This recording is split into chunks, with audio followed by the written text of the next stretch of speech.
How to send a message to Roblox Support.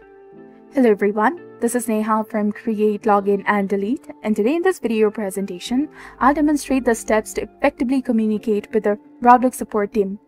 It's a straightforward and efficient process, so please pay attention.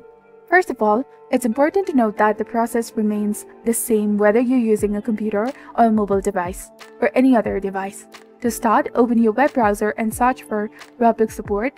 And once on the support page, enter your birth date as requested. Proceed by inputting your username, your email address, confirming your email, and describing the issue you're encountering.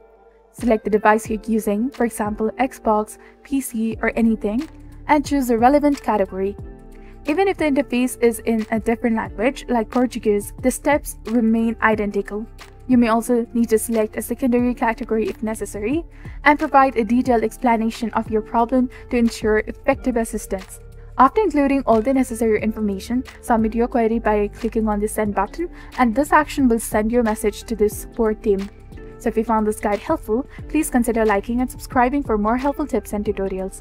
Thank you for your viewership and support. See you in the next one.